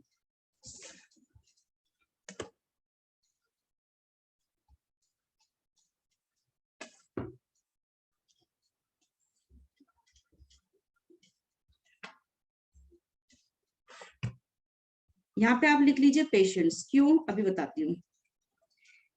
देखिए क्वेश्चन देखिए यहाँ पर, कुछ क्वेश्चंस के लिए क्या बोला, देखो आपको क्या करना है, भाई 4 घंटे का आपको सिमुलेशन है आपका, 4 घंटे के लिए आपको प्रोग्रामिंग देनी है या स्केड्यूल बनाना है, और 2 चीजें आपको निकालनी है, नंबर 1 उनका वेटिंग टाइम पेशेंट का, नंबर 2 आइडलनेस। लेकिन ये बोल रहा है कि आपको कुछ रैंडम नंबर्स, मैंने कहा था ना रैंडम नंबर्स वो आपको देगा, तो जो रैंडम नंबर्स नहीं दे रखा होगा तो इनडायरेक्टली हमको निकालना पड़ सकता है, बट 99% केसेस में रैंडम नंबर्स आपको देता है। तो रैंडम नंबर्स ये हैं for handling the above problem, कि भाई अगर मान लो 40 82 ये क्या है अपने अगर कस्टमर्स आए रैंडम नंबर्स में, जैसे 40 में 82, तो ये रैंडम नंबर की हेल्प से क्या करना पड़ेगा अपन को टेबल डिजाइन करनी पड़ेगी। Use the following random numbers for handling the above problem. Above problem क्या है कि वी हैव टू डिटरमिन कि 4 घंटे का जो अपना टाइम टेबल है डेंटिस्ट के क्लिनिक का, उसके मदद से अपन को ये 2 चीजें निकालनी है। देखो कैसे स्केड्यूलिंग, देखना कैसे स्केड्यूलिंग होगी अपने यहाँ पे। देखो अगर यहाँ पे देखा जाए तो 1 2 3 4 5 6 7 8 ये रैंडम नंबर दे रखे हैं 8 कस्टमर्स के, ये अपने 8 पेशेंट्स हो गए। डॉक्टर के क्लिनिक में कितना आएंगे, 8 पेशेंट्स आएंगे, तो अपन को बताने पड़ेंगे 1 2 जो 3। रैंडम नंबर्स है ये क्या शो करते हैं, मतलब क्या डिपिक्ट करते ये रैंडम नंबर है ना, देखो ये रैंडम नंबर अपने जो ये रैंडम नंबर, मैं 1 मिनट बताती हूँ, ये जो रैंडम नंबर होते हैं ना, ये रैंडम नंबर ये रैंडम नंबर को हम इनके अंदर खोजेंगे। ये जो अपन ने बनाया है ना यहाँ पे, इस रेंज में खोजेंगे, ढूंढेंगे, और फिर उसकी हेल्प से हम लोग क्या करेंगे कि नंबर ऑफ पेशेंट्स जो है ना वो कब कब कितने कितने बजे आए और उनका वेटिंग टाइम कितना कितना था ये निकालेंगे। ये रैंडम नंबर्स वो हमेशा यही देगा आपको। ये है आपका क्वेश्चन, इसकी हेल्प से हैं? ही मैम आपको इसका मतलब क्या है, मैं ये पूछ रही हूँ, ये मतलब ये मतलब क्या शो करते देखो यहाँ पे देखो, मैं आपको वापस से बताऊं, जब हमने क्वेश्चन स्टार्ट किया था ना, तो आपने जैसे स्टार्ट किया था, आपने कहा था ये अपने टाइप्स ऑफ कैटेगरीज ट्रीटमेंट है, और ये आपकी प्रोबेबिलिटीज है कि इतना इतना परसेंट इस इतने इतने तरीके के इतने इतने परसेंट चांसेस है कस्टमर के आने की। फिर अपना नेक्स्ट हो गया क्यूमुलेटिव प्रोबेबिलिटी। तो क्यूमुलेटिव प्रोबेबिलिटी हमने निकाली किस लिए, ताकि हम एक रेंज बना सके। हम क्या बना सके, एक रेंज बना सके। ये रेंज हमने क्यों बनाई है, क्योंकि ये रेंज जो है ना, इनमें ये जो अपने रैंडम नंबर जो क्वेश्चंस में दिए होंगे ना, एक सेकंड रुको। हाँ मैम एट टाइम हाँ, जब भी आप तंबोला खेलोगे तब आपको एक नंबर जनरेट हो रहा है, तो जिसको 40 मिल गया एक बार वो आके वहां पे डिपॉजिट हो जाता है, फिर ये नंबर दोबारा नहीं आएगा, मालूम है ना। हाँ फिर किसी का 82 आ गया तो दूसरे को किसी दूसरे पेशेंट को मान लो 82 मिल गया, किसी तीसरे पेशेंट को 11 मिल गया, किसी को फिर 34 मिल गया। ये नंबर एक ही बार आएंगे, इन नंबर का रिपीटेशन भी आपको नहीं मिलेगा। और ये रैंडम नंबर्स जो है ना, इनको यूज करके ना हम लोग क्या करेंगे, ये देखेंगे कि हमारे पास में कोई पेशेंट है ना किस कैटेगरी का आएगा, और वो किस कैटेगरी का आएगा और उसको कितनी देर तक हम सर्विस में वेट कराएंगे और कितनी देर तक उसको सर्विस देंगे। तो कुल मिलाकर ये इसमें सभी सिमुलेशन के अंदर आपको रैंडम नंबर इसीलिए देंगे ताकि आप क्या करो, इसकी हेल्प से आप इस कैटेगरी में जाओ, और इस कैटेगरी में जाकर फिर आप अपना ना क्वेश्चन का आंसर देने की कोशिश करो। तो एक बार मैंने आपको बता दिया, आपको समझ में आया random number, just like a tambola, एक बार में एक ही नंबर एलोकेट होगा आपको, लाइक प्लेइंग मैम एक ही पेशेंट को होगा। हाँ, एक ही पेशेंट को एक ही नंबर एलोकेट हो गया, ठीक है। हाँ ठीक है, अब देखो तो आपको यहाँ पे कितने ये नंबर्स देखो, रैंडम नंबर्स कितने हैं, 8 है ना। हाँ, तो इसका मतलब 8 अपने पास में पेशेंट्स आए हैं, तो इसलिए हमने क्या किया, यहाँ पे 8 अपने पेशेंट्स लिख लिए, ठीक है। अब जो उनका आने का टाइम जो है वो कैसे है,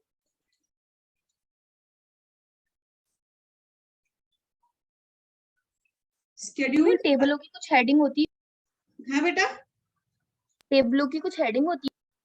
कोई हेडिंग नहीं होगी, बस टेबल नंबर 1 2 3 सिर्फ इतना ही करना है, कोई हेडिंग नहीं देना है इसके अंदर, ठीक है। अच्छा, ये स्केड्यूल अराइवल, यानी कि हमने क्या करा, हम ये देख रहे हैं अराइवल, पहला पेशेंट कितने बजे आ जाएगा, क्लिनिक खुलते ही आ जाएगा। हम क्या बोल रहे हैं कि पहला पेशेंट कितने बजे आएगा, 8 बजे। कैसे, क्वेश्चन देखो कहाँ पे दे रखा है, द स्केड्यूल्ड अराइवल टाइम, ये देख रहे हो आप लोग, मैम स्क्रीन नहीं दिख रही स्क्रीन, दिख रही है मैम। ये देखो 8 बजे, सुबह 8 बजे जो है ना उनका अराइवल चालू हो जाएगा पेशेंट्स का, ठीक है। तो हम ये मानते हैं कि जो पहला पेशेंट आया होगा वो 8 बजे आ गया होगा, ठीक है। तो ये हो गया अपना 8 AM, ठीक है। अब जो पेशेंट के बीच में आपने टाइम गैप देखा, टाइम गैप देखो ये बोल रहा है कि 30-30 मिनट्स के गैप पर, कि सबको 30-30 मिनट्स का टाइम दिया जा रहा है, या 30-30 मिनट्स के गैप पर ही सब लोग आएंगे, ठीक है। अगर पहला पेशेंट 8 बजे आ गया और सब लोग कितने हैं पंक्चुअलिटी से आ रहे हैं वहां पर, तो जो दूसरा पेशेंट आएगा वो 8:30 कितने बजे आएगा? 8:30 8:30 बजे आएगा, तो वो 8:30 पे आएगा। और तीसरा उसके क्वेश्चन 30 में मिनट्स गिवन बाद। होगा क्या हाँ बेटा, कि कितनी कितनी देर में आएंगे? वापस से पूछो। मैम क्वेश्चन में गिवन होगा कि कितनी कितनी देर में इनका अराइवल रहेगा? हाँ, कितनी कितनी देर में अराइवल है, हम जो टेबल फॉर्मेशन कर रहे हैं ना क्वेश्चन की हेल्प से ही कर रहे हैं, ठीक है। फिर जो नेक्स्ट कस्टमर, क्योंकि सबको 30 मिनट्स के गैप पर हमने बुलाया, 30 मिनट्स का अपॉइंटमेंट टाइम दिया है, तो पहला अगर 8 बजे आया तो दूसरा हमने 30 मिनट्स बाद का ही अपॉइंटमेंट दिया होगा दूसरे कस्टमर को। अगर दूसरा 8:30 आ गया तो तीसरा का जो अराइवल होगा वो क्या होगा?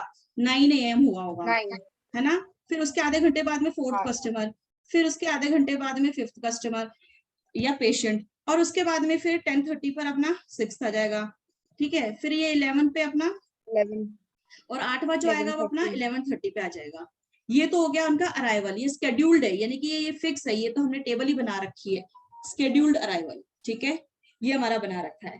अब देखो, जब हमने अराइवल बना लिया, अब हमारे पास में, आपको पता अभी आप पूछ रहे थे कि मैम ये रैंडम नंबर्स जो है, तो आप ये सोचो जैसे आपको तंबोला गेम खेलने को दिया और आपको नंबर्स जनरेट हुए, ठीक है। तो आपके रैंडम नंबर्स है, इनके सामने लिख लीजिए, ये आपको गिवन है, ये आपको गिवन है। तो पहले के सामने क्या लिखोगे? पहले के सामने रेंज लिखनी है या जो नंबर गिवन है वो लिखनी ये है? जो है ना, ये 40, 82, ये हम क्या है, आठों के सामने उनके नंबर जो उनको मिले हैं वो हम लिख लेंगे, ठीक है। आते हैं मैम उनको ये कैसे तंबोला पता सबको यही मिला है? जैसे इंडिविजुअल को जैसे 40 अलाउड हुआ है फर्स्ट को, सेकंड को 82। ये जो है ना, ये नंबर आप जो पूछ रहे हो ना बेटा, ये एज इट इज ही रहने वाले हैं। जैसे आप आके आके बैठे और आपके साथ तंबोला खेलना स्टार्ट कर दिया हमने, और आपको 40 नंबर अलॉट हुए, और दूसरा आया उसको हमने खेला, बोला कि तू भी एक तंबोला खेल, उसको एक नंबर हमको 82 दे दिया, फिर एक को 11। इस तरीके से उन 8 जनों को हमने क्या करे, नंबर दिए, और इन नंबर किसी को कोई सीरीज में देंगे? कहीं अरेंज करना है किसी भी सीरीज में, ना असेंडिंग ना डिसेंडिंग, एज इट इज आपको लिख देना है। क्या करना है? As it is note down करना है। हाँ, एज इट इज लिख देना है, ठीक है। तो आप हाँ। लिख लेना, देखो नंबर क्या है, एक पहले का है 40, 82, 11, 34, 25, 25, 66, 66, 17 और 79। यहाँ तक कोई दिक्कत नहीं है ना। अब नहीं। देखो, ये इनको एक तरीके से जब रैंडम नंबर अलोकेट किए तो कैटेगरी देखना। अब इस क्वेश्चन, इसमें ये जो कैटेगरी है, यानी कि जिस पहला कस्टमर आया उसको 40 नंबर मिला, क्या मिला? 40 नंबर मिला। 40। अब ये 40 नंबर जाके यहाँ पे देखो, ये 40 राउंड नंबर वाली जो है, कैटेगरी मिली। ये देखो, ये रैंडम नंबर्स है ना, और ये भी रैंडम नंबर्स की रेंज है।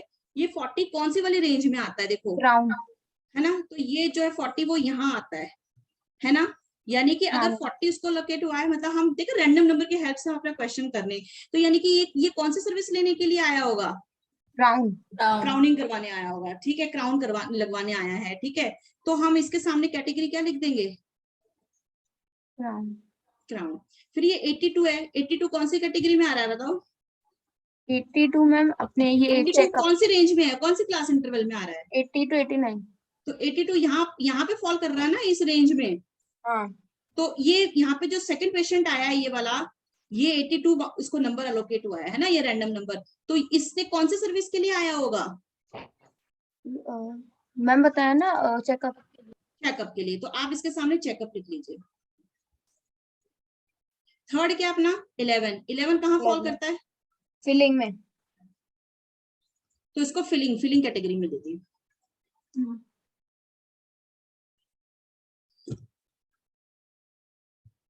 अच्छा, कौन सा पेशेंट कितने बजे आएगा ये निकालना है? कौन सा पेशेंट, अब देखो ये तो हमने टाइम, तो ये तो हमको पहले ही बोल दिया कि ये इतने इतने बजे आए, इनको अपॉइंटमेंट इतने इतने, फर्स्ट को 8 बजे मिला है, सेकंड वाले को इतने बजे मिला है। फिर हमने रैंडम नंबर के हिसाब से हम ये देखेंगे कि ना, पहला कस्टमर जो आएगा ना वो क्राउनिंग के लिए आएगा। हाँ, क्या और जो चीज कराना आएगा। हाँ, और 82 नंबर अगर जनरेट हुआ है तो वो चेकअप के लिए आएगा। ये हम खुद के लिए निकाल रहे हैं, ठीक है, हम खुद सिमुलेशन कर रहे हैं, ठीक है। जो थर्ड आएगा, और थर्ड जो आएगा तो 11 नंबर रैंडम नंबर निकला, जैसे नहीं होता 100 अपने पास में नंबर्स हैं, उनको मिक्स करके उछालो, उनमें से फिर एक एक कौन सा नंबर मिला, तो किसी को 11 लगा थर्ड वाले को, तो 11 फिलिंग के लिए आएगा। अब 34 किसके लिए आएगा? वही ये भी फिलिंग के लिए आएगा, है ना। 25 किसके लिए आएगा? फिलिंग। ये भी फिलिंग के लिए आएगा। 66 किसके लिए आएगा? क्लीनिंग। ये क्लीनिंग, दांतों की सफाई कराने के लिए आएगा। 7 किसके लिए आएगा? ये जो 17 है, फिलिंग के लिए। फिलिंग के लिए आ रहा है, हाँ, है ना। फिर ये अपना जो लास्ट है 8, ये Extraction. 79, हाँ, ये एक्सट्रैक्शन के लिए आएगा। अच्छा मैम, अपन ने ऊपर इसलिए इनकी जो रेंज बनाई इसमें सेम सेम इसलिए नहीं लिया क्योंकि अगर 79 इसमें भी और नीचे में तो कंफ्यूजन हो जाए किस में ले। मेरे को बात नहीं समझ में आई, फिर से बोलो थोड़ा। जैसे अपन ने जो रेंज बनाई है ना, इसमें हाँ। अपन ने अलग अलग नंबर लिए, जैसे 39 ऊपर लिया तो नीचे 40 लिया है ना। हम्म। इसलिए लिए कि अगर बाई चांस जैसे 39 नंबर आ जाए तो अपन कंफ्यूज हो जाएंगे कि ऊपर वाले में ले या नीचे वाले में ले, हम्म, इसलिए बिल्कुल अलग से ले रहे हैं। ठीक है। हाँ बिल्कुल। चलो अब क्या करेंगे, अब हम देखेंगे कि कोई भी जो अपना पेशेंट आएगा वो कोई ना कोई सर्विस लेने के लिए आएगा, तो उसको सर्विस पे कितना टाइम लगेगा, हमको पता है सर्विस पे कितना टाइम लगेगा। तो सर्विस टाइम नीडेड, कितना सर्विस टाइम लगने वाला है मुझे बताओ। जो क्राउन करवाने के लिए आएगा उसको कितना टाइम लगने वाला है, क्वेश्चन में जाके देखना पड़ेगा। 55 नहीं 15 40 था मैम। देखो, ये देखो यहाँ पर 60 मिनट्स। अगर जो क्राउन लगवाने आएगा उसको 60 मिनट्स लगेंगे। आपके पास क्वेश्चन तो है ना सबके पास में, तो आप देखना ये पांचों कैटेगरी के सामने हम कितने कितने कितने कितने टाइम लगेंगे उनको सर्विस में, है ना, दांतों में क्लीनिंग में कितना टाइम लगेगा उसके सामने हम लिखने वाले हैं, ठीक है। तो बताओ, जो क्राउन के लिए आया होगा उसको 60 मिनट्स लगेंगे, राइट। जो चेकअप कराने आएगा उसको कितने मिनट्स लगेंगे, 15 मिनट्स लगेंगे। 15 मिनट्स। हाँ, और फिलिंग कराने आएगा उसको फिलिंग में 45 मिनट्स लगेंगे। बोले ना कितना सर्विस टाइम लगेगा, ठीक है। तो फिलिंग में तो सबको 45 मिनट्स लगने वाले, जो क्लीनिंग कराने आएगा उसको 15 मिनट लगने वाला है, और इसको 45 मिनट्स लगने वाला है, इसको 45 मिनट्स लगने वाला है, ठीक है। यहाँ तक समझ में आया आपको? हाँ मैम। यहाँ तक तो इजी था ना, कोई दिक्कत ही नहीं है। नहीं, इसमें थोड़ी ना कुछ मिनट्स में आवर्स में कन्वर्ट करना होता है। नहीं नहीं नहीं, इसमें कोई कन्वर्जन नहीं है, इसमें कुछ कन्वर्जन नहीं है, ठीक है। अब देखो, अभी हमारा क्वेश्चन कंप्लीट नहीं हुआ, जो क्वेश्चन में पूछा है ना वो तो मैम एक हम मिनट स्क्रॉल अप कर दो। एक सेकेंड में करती हूँ, देखो नोट डाउन कर लो।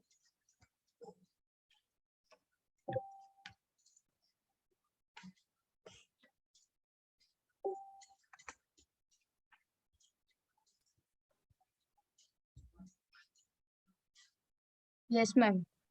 ठीक है, यहाँ तक तो इजी है ना, यहाँ तक तो कोई दिक्कत नहीं है। अब देखो, अब हम टेबल 3 बनाने जा रहे हैं। टेबल 3 क्या कहता है,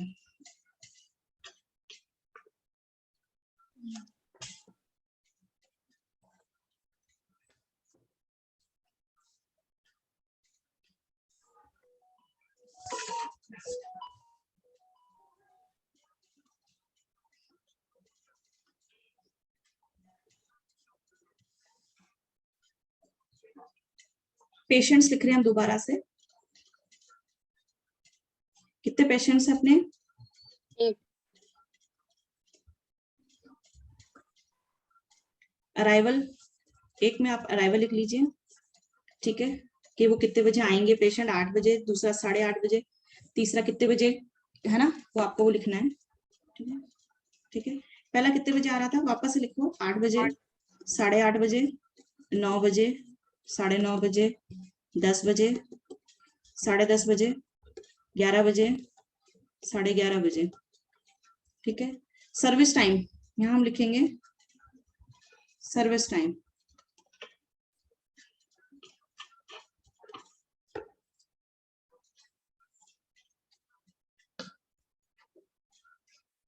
सर्विस टाइम में देखो, और एक सर्विस ड्यूरेशन लिख लो यहाँ पे,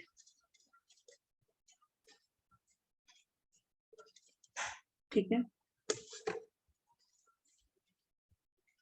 इसके बाद में यहाँ सर्विस कितने बजे एंड हो जाएगी, जो भी कस्टमर सर्विस लेने आ रहा है उसकी सर्विस कितने बजे एंड हो जाएगी, सर्विस एंड्स, ठीक है। उसके बाद में एक कॉलम बनाओ आप, पहले देख लो उसके बाद में बना लेना, वेटिंग टाइम इन मिनट्स,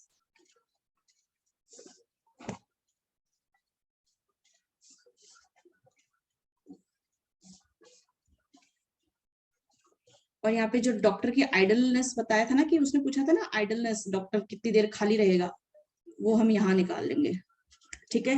और एक हमको क्या पूछा था, याद होगा आप लोगों को, वेटिंग, यहाँ पे वेटिंग टाइम है ना, लास्ट के 2 कॉलम है, एक वेटिंग टाइम का और एक आइडलनेस का। ये जो पहली प्रॉब्लम है और जो दूसरी प्रॉब्लम है, इसके लिए हमने लास्ट के 2 कॉलम जो बनाए हैं वो देखो आप, ठीक है। अब देखो पहला पेशेंट 8 बजे आ रहा है, अगर वो 8 बजे आ रहा है तो सर्विस भी कितने बजे स्टार्ट हो गई होगी? 8 बजे। 8 बजे स्टार्ट हो गई, ठीक है। तो आप लिख लो 8 बजे, 8 AM, ठीक है। अच्छा एक बात बताइए कि जो पहला कस्टमर आ रहा था 8 बजे, वो क्या करवाने आ रहा था? क्राउनिंग करवाने आ रहा था। क्राउनिंग करवाने आ रहा था, चलो मैं यहाँ लिख लेती हूँ, क्राउनिंग करवाने आ रहा था। तो वो जो क्राउनिंग करवाने आ रहा था, फिर उसका सर्विस ड्यूरेशन कितना है? 60 मिनट्स। 60 मिनट्स, मिनट्स में लिख रहे हैं हम सारी इंफॉर्मेशन, 60 मिनट्स, ठीक है। तो बताओ अगर वो 8 बजे आता है और 1 घंटा, 60 मिनट्स मतलब 1 घंटा सर्विस लेता है, तो सर्विस कितने बजे एंड हुई होगी उस आदमी की? 9 बजे। 9 बजे एंड हो गई होगी।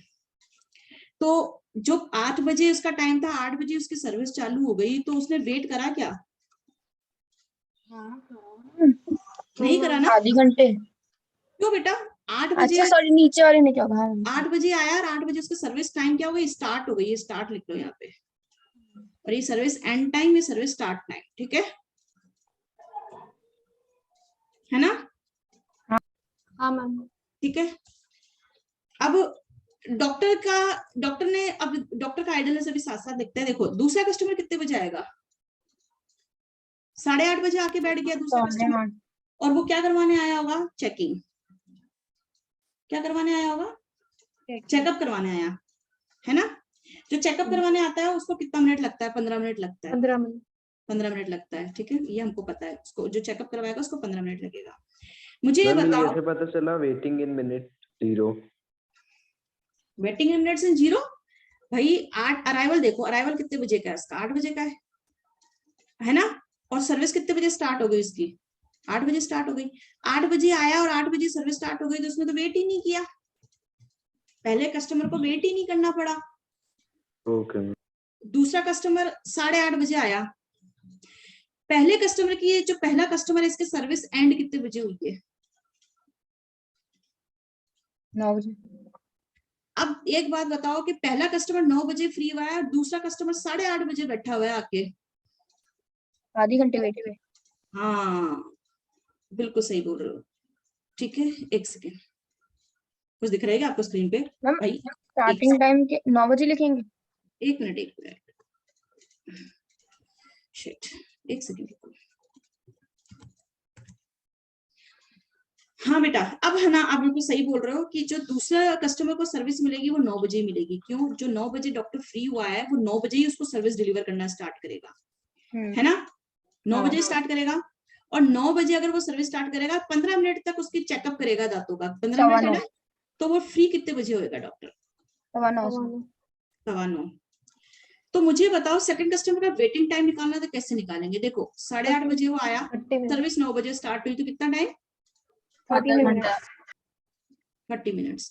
डॉक्टर तो देखो आप 0 से स्टार्ट करोगे, डॉक्टर का आइडलनेस टाइम, डॉक्टर शुरू सर्विस टाइम एंड को और अराइवल टाइम कंपेयर कर लेंगे। हाँ अब देखो आइडलनेस इस डॉक्टर ने जैसे ही उस 9 बजे खत्म किया फर्स्ट कस्टमर का काम, दूसरे का चालू हो गया, तो डॉक्टर फ्री नहीं हुआ, डॉक्टर को बैठा ही नहीं। आइडलनेस मतलब कितनी देर डॉक्टर फ्री रहा, तो डॉक्टर तो फ्री रहा ही नहीं ना। नहीं। हाँ, यहाँ के बाद में अगर 9 बजे तीसरा कस्टमर आ गया, यहाँ पे डॉक्टर 9:15 बजे फ्री हुआ है, तो जैसे ही वो 9:15 बजे कस्टमर सेकंड को फ्री करेगा, तो तीसरे कस्टमर को अटेंड कितने बजे कर सकता है? 9:15 अटेंड कर सकता है। तीसरा कस्टमर क्या सर्विस लेने के लिए आ रहा है? आपके पास टेबल 2 में देखना, फिलिंग। हाँ फिलिंग करवाने के लिए आ रहा है ना। हाँ मैम। तो फिलिंग करवाने वाले को कितना टाइम लगेगा? 45 मिनट। 45 मिनट्स लगेंगे।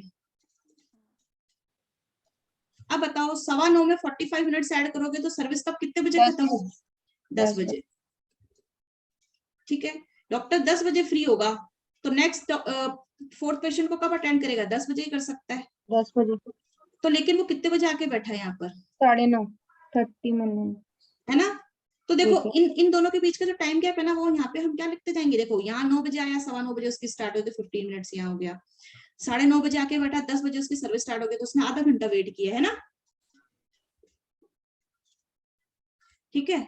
अब 10 बजे यहाँ पे ये थर्ड पेशेंट के साथ फ्री हुआ, तो 10 बजे ही स्टार्ट करेगा। अब बताओ फोर्थ कस्टमर क्या करवाने के लिए आया था? जरा टेबल फिलिंग करवाने के लिए आया ना। अगर ये फिलिंग करवाने आया तो ये भी 45 मिनट तक फिलिंग करवाएगा। हाँ। तो उसकी सर्विस 10 बजे स्टार्ट हुई होगी तो 45 मिनट्स लगे होंगे, तो कितने बजे तक? 10:45। डॉक्टर तो कहीं पे भी फ्री नहीं दिखा मुझे तो अभी तक, है ना। अब देखो डॉक्टर यहाँ कितने बजे फ्री हो गया, सर्विस एंड करी इसकी 10:45। तो वो 10:45 फिफ्थ कस्टमर को अटेंड कर लेगा। फिफ्थ कस्टमर कितने बजे आया हुआ है वही 10 ना, और स्टार्ट कितने बजे हुई इसकी सर्विस? 10:45। तो 45 मिनट्स तो इसका उसको वेट करना पड़ेगा। Wait, तो सीधा अच्छा, पांचवा कस्टमर क्या करवाने आया है? ये मैम भी वही फिलिंग, फिलिंग। ये भी फिलिंग करवाने आया है। अगर ये भी फिलिंग करवाना है तो 45 मिनट तो डॉक्टर इसको भी देगा।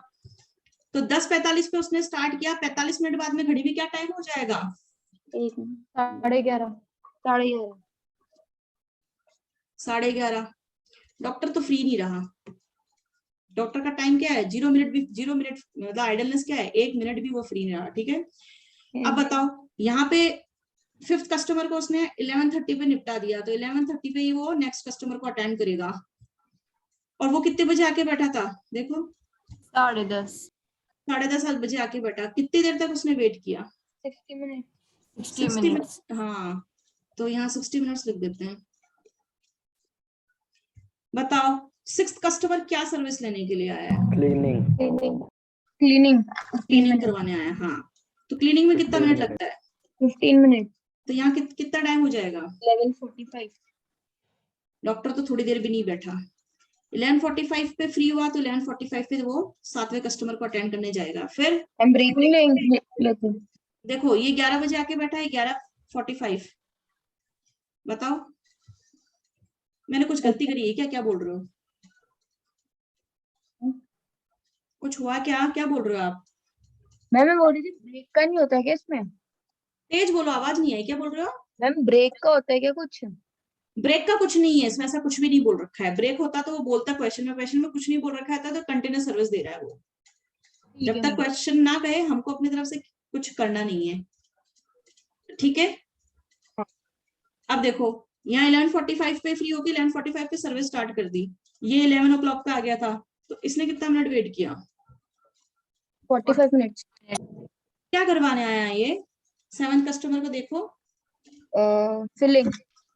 फिलिंग करवाने आया है। अगर वो फिलिंग करवाने आया है तो उसको फिलिंग में 45 मिनट्स लगेंगे, है ना। क्या टाइम हो जाएगा? 11:45 पे स्टार्ट किया, 12 बज जाएगी। 12:30 बजे खत्म होगा उसका टाइम। हाँ 12:30। तो 12:30 बजे वो उसने फ्री किया, उसको 8वें कस्टमर को अटेंड कर लेगा 12:30 बजे। ये कितने बजे आ गया था? 11:30। और ये कितना हो गया? 12:30। तो उसको कितना टाइम वेट करना पड़ा? तो मैम 1 आवर। 60 मिनट्स वेट करना पड़ा ना। देखो ना डॉक्टर तो फ्री नहीं रहा बेचारा। ठीक है, अब बताओ ये 8वां कस्टमर कौन सी सर्विस लेने के लिए आया है? वो दांत को निकलवाने आया है। तो टूथ एक्सट्रैक्शन में कितना टाइम लगेगा? 45 मिनट। 45 मिनट्स लगेंगे। तो सर्विस कितने बजे ओवर होगी डॉक्टर के? 1:15। 1:15 बजे खत्म हो जाएगी। चलो ये आपने देखा टाइम। पहले बताओ टोटल सर्विस टाइम कितना हो गया? डॉक्टर ने टोटल 285 मिनट्स टोटल कर लेना इसका। 285 मिनट्स टोटल डॉक्टर ने क्या करा? यहाँ पे देखो डॉक्टर ने इन लोगों का ये वेट करवाया। देखो ये टोटल सभी कस्टमर का टोटल 285 क्या हो गया? वेटिंग मिनट्स हो गए। 285 मिनट्स हो गए सभी कस्टमर के द्वारा। ठीक है, यहाँ तक कोई दिक्कत? अब देखो हाँ, अब देखो एक सेकेंड, आप देखो यहाँ पे आप निकालो